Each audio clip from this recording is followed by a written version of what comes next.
Oh my god!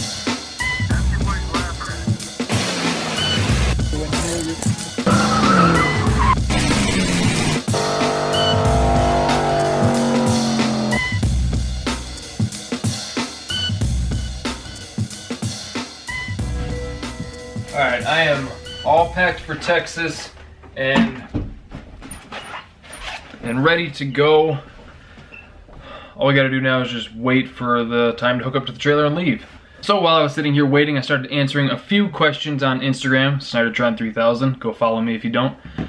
I started answering a few questions and I had a surprising amount of people who just wanted to ask me questions about starting their own YouTube channel, what they should do, what they should get, like what cameras and equipment and stuff like that. First of all, thank you for having that sort of confidence in me that I would be able to answer any of your questions, because I am deeply amateur, but I have been making YouTube videos pretty consistently for about a year now, so I do think I have a little bit of leeway to give some advice. Now, I would say that pretty much everybody's questions can be broadened into 4 questions. Should I start a YouTube channel? What cameras do I need? What editing software do I need? And there was a 4th one, but I can't remember right now. So number 1, should you start a YouTube channel? I think I need a new marker.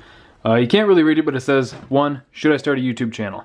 Now, of course, this one's gonna vary person to person, kind of depending on your personality, what you wanna do, what your goals are with the channel. I would say in a very broad sense, the answer to that is, to me, always going to be yes. As long as you go into it with realistic expectations. When I started my YouTube channel, it was strictly for fun.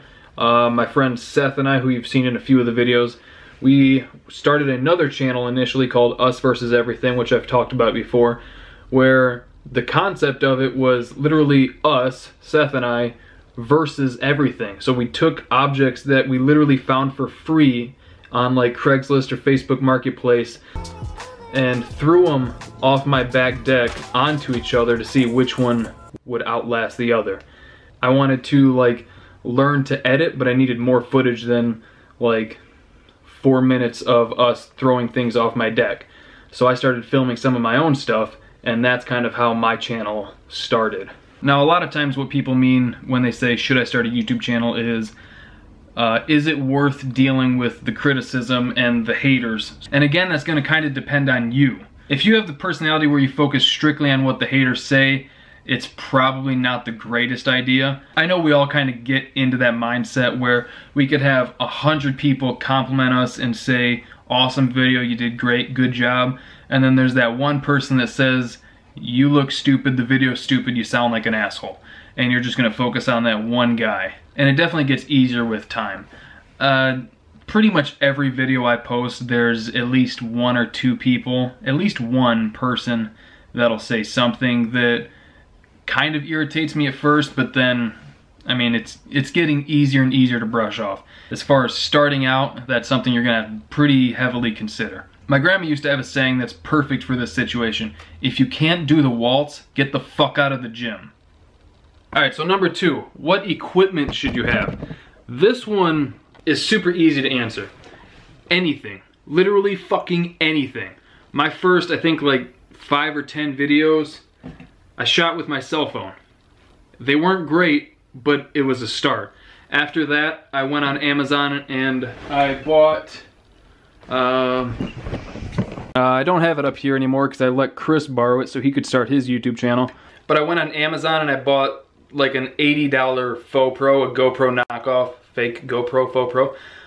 It was called an Acaso something or other, and it did fine. It had great picture. The sound wasn't great. The point I'm trying to get at is it doesn't matter what you have. You can literally use your cell phone. And this is a GoPro Hero 5, and it does really well. The audio on a Hero 5 isn't that great. I did end up getting this Rode mic set up for it, which I still use for like engine noises and stuff like that. It's a whole lot crisper. It was kind of cheap. I think the microphone itself was like 40 bucks. Now, if you have the money to spare, I think the GoPro is a great camera to start your channel with, especially if you're doing automotive videos, which I'm sure if you're watching this channel, you probably are interested in doing automotive videos. So I'd say get yourself a GoPro, even if it's a Hero 4. Hero 4s are great cameras. And then those usually come with suction mounts and stuff like that, so you can do all your driving footage and things like that. This camera, this is actually a pretty old one. I think this one's from like 2011, maybe? Like one of the more OG Nikon Coolpix. The thing that sucks about that is I lost the charger. Oh, I forgot there was an SD card in here. It's a 4 gig. Wonder if there's anything on it.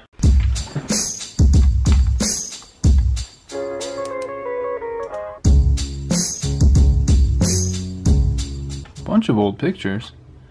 Yeah, these ones are all from 2011. I don't know what these pictures could be, so I'm gonna kind of skim through them first and see what some of them are. Oh, all right. So some of these. So these are from a trip that we took that we called a sunrise sunset trip. What we would do is we'd wake up super early in the morning and then drive all the way to the east coast of Michigan, all the way to a beach somewhere on Lake Huron and watch the sun rise. And then we'd take all day cruising to the west side to Lake Michigan and watch the sun set. Wonder what other photos there are. There's young me at the beach. Looking all dazed and confused. Let's see, if this was 2011, how old was I in 2011? I was 18 in this picture. Little 18-year-old baby-faced Josh. Look at that fool. I'm getting distracted. Let's stay on topic. Basically, you don't need crap for camera. You can use your cell phone, that's fine. If you have the money to spare, go for like a GoPro Hero 6. And that should come with pretty much anything you need. I think that came with like the suction cup mounts and like the little alligator clip mouth. This thing. This guy right there. What I use this for is like the POV stuff. I'll put a hat on and then just clip that up there so y'all can see what I'm doing. It came with like the headband one with the mount right here. I lost that. I lost that a while ago. Alright, number 3. What editing software do you need? Again, there's no reason to overcomplicate it. For over a year now, I've just been using Windows Movie Maker. It does everything I need it to. If I feel like getting fancy, what I'll do is come over here, and right there is some software called Lightworks. Now Lightworks is a more in-depth editing software, but you can use it for free. My computer, it's a much older hand-me-down laptop, so it can't really handle all that at once. So basically I only use that when I'm trying to get a little more tricky with the editing, like doing reverse footage or something like that, reversing the footage. Like the clip where the truck's doing a burnout and then it comes back. You can use that to color match stuff like that. If you have a newer laptop and you feel like taking the time to learn all the nuances of that, that might be the way to go. Because I mean, it is free. You just have to like sign up and then eventually it'll be like, oh, your free trial's over, and then you just sign up again. But basically, I don't hardly use that at all. I just stick to Movie Maker because it is super simple. It's a little glitchy sometimes. You have to constantly save your project. I think there's only been like 4 times where it's really pissed me off, and that was mostly because of user error. But again, what I'm trying to get at is you don't need $1,000 software to make a little YouTube video. And finally, number 4, what do you make the videos about? Now again, this is really up to you. It can be about literally anything. I'm assuming since you're watching my channel, it's probably gonna be car related. I think the automotive section of YouTube's probably one of the smallest, which means a couple things. 1, there's a lot of room for growth, but 2, kind of conversely to that, there's not a huge audience. I really hope this answered some of your guys' questions. I'm gonna go continue packing. I got a few things left to do before I head to Texas. So I hope you guys enjoyed the video. I hope you found something useful out of it. If you've been thinking about starting a YouTube channel, honestly, just do it. The haters really aren't that bad. Thank you guys for liking, commenting, and subscribing. Couldn't do it without you, honestly. See you guys down in Texas.